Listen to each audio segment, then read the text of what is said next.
Am I the a-hole for taking my name off the lease where my husband and his girlfriend live? Okay, buckle up, this one's a ride. I, 53F, have been married to my husband, 48M. Let's call him Richard, or as I now refer to him, Richard Noggin, for almost 17 years. Our marriage has never been perfect, especially not in the last 4 years. I had my suspicions that he was cheating, but I could never quite catch him. That is, until I ended up in the ER a couple of years ago with a very unpleasant, not-so-fresh feeling. You know the kind I'm talking about. Let me be clear, I loved this man. Deeply. But that ER trip? That was my breaking point. The final nail in the coffin. And the worst part? The woman he was cheating with at the time wasn't even the same one he's living with now. That current one, we'll call her Jane, 43F, came later. Anyway, I'd had enough. I told Richard the first was done. I was moving closer to my family and I started looking for jobs out of state. In 2023, I packed my bags and left. I moved 1,100 miles away and took a 1-year contract, thinking I was starting fresh and finally choosing myself. But even after I left, Richard and I stayed in contact. We texted daily. Some of it was arguing, sure, but some of it sounded like he was genuinely remorseful. He even talked about wanting to reconcile. He swore he was living alone, promised there was no one else in our home. Spoiler alert, Richard is a chronic liar.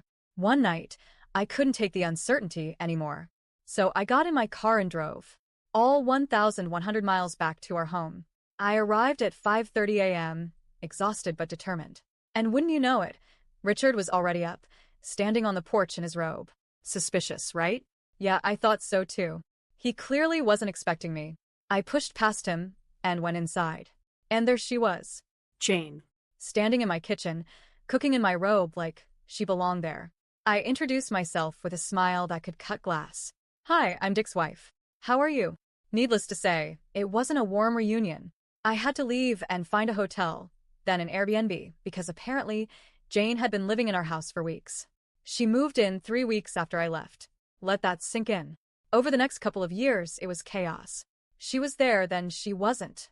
Then she was back again. Rinse, repeat. Suddenly they're in love. Sure. January whatever. Now, here's where the lease comes in. My name was still on the lease for the house we had shared for over a decade. On paper, and even off paper, Richard didn't qualify on his own.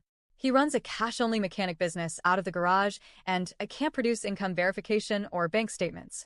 So, me being the decent human I am, left my name on the lease, even after everything, so he wouldn't get kicked out. I know I shouldn't have. I know I didn't owe him that kindness. But I'm just not the kind of person who wants to see someone become homeless, even if they've screwed me over. Well, about 9 months ago, I moved back to the area for a new job. I thought I might finally find some peace. But instead, Richard tried to play both sides. He told me he still wanted me, told Jane the same thing, and continued lying to both of us. He wanted to keep us both hanging on like some twisted emotional buffet. Then I got a new job offer, $24,000 more a year, and centrally located between all 3 sites I'd be working at. I couldn't turn it down. It was a fresh start again.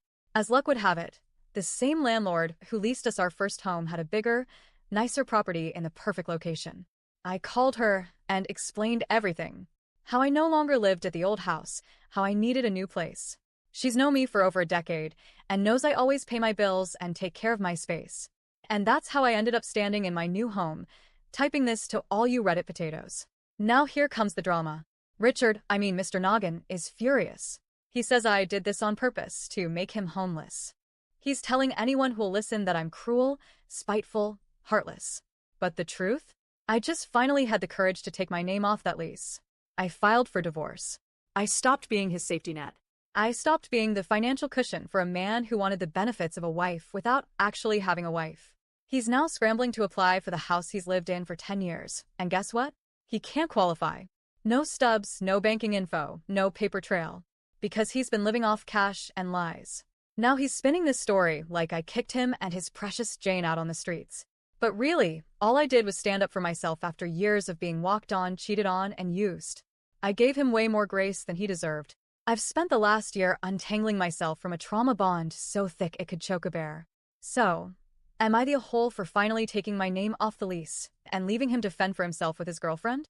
Because I don't think I am. But he sure wants the world to think I'm the villain.